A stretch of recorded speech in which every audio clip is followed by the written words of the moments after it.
Thank you and welcome to the show this morning. The topic today is African Americans and reparation. And we have with us to talk about African Americans and the whole question of reparation, Dr. Al-Hadid. Dr. Al-Hadid is the chairman of the Africana Studies Department at Tennessee State University.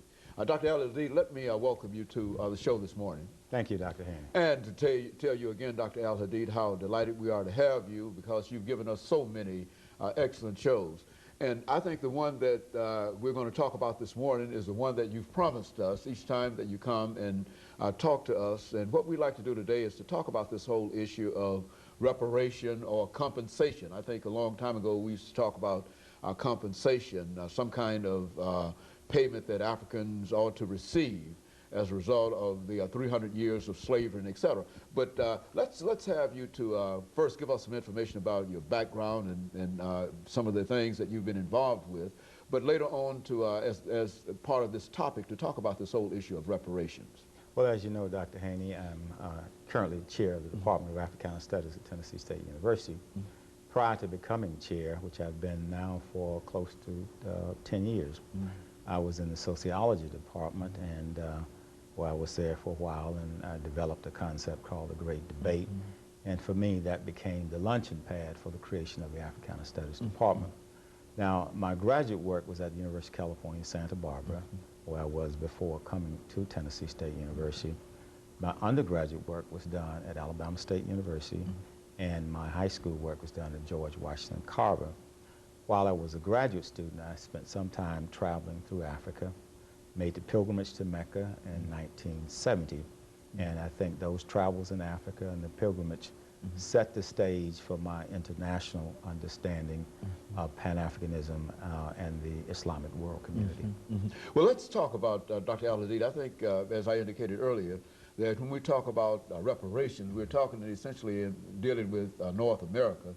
We're talking essentially with the idea that Africans should receive some kind of payment in whatever method for the pain and suffering perhaps experienced during the period of slavery. But let's look at it from your perspective and from an historical perspective. Well, from a historical perspective, we know that the major premise has to be slavery. But we have to look at slavery, I think, in a new light. Not that we want to be revisionist, but we have to look at it from the standpoint that Africans did not come over here under their own free will. They did not immigrate over here under their own free will. They didn't go to the American embassy in Africa and secure a visa to come over here. They were brought over as prisoners of war, basically.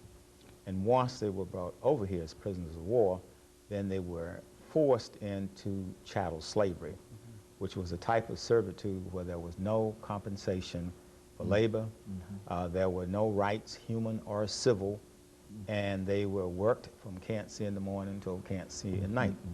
Now this crime to humanity persisted from 1619 roughly until 1865. And even after 1865, we went from 1865 roughly till 1965 under a period what is called American apartheid, euphemistically called Jim Crow. But basically it was apartheid. So there was a long train of pain and suffering. And I think that given those circumstances, justice cries out for some type of compensation. Now, when we come to the question of reparations, we know that reparations has a legal definition. Legally speaking, it basically means to repair or restore or to exact some type of restitution for pain, suffering, cruelty, inhumanities, injustice, etc. So we have to operate from that premise. Now, when I approach the question of reparations, as El-Hajj Malik al-Shabazz approached it, I think the strongest case can be made in the international arena. I think it is a case for the world court, not just simply a case for the Supreme Court. And then when you make it a case in the international arena, you're talking basically about a crime against humanity, you're talking about genocide, and you're also talking about child slavery. And if you look at that from the standpoint of the statutes of human rights, the statutes that are part and parcel of international law, then you come to a different type of conclusion as opposed to domestic American law. You know, Dr. Al-Hadid, and of course we're getting ready for our first commercial break, but when we come back, let's have you to sort of amplify a point that you're making here now in terms of the judicial foundation for this, because I think many people, when they think about reparation, think that it's something that has to go through Congress and Congress has to approve and et cetera. But you're saying that we're dealing with law here, yes, and that is how it has to final be set. Analysis, yes. And of course, let us take this first commercial break, and we'll be back with our audience following this very, very short commercial break.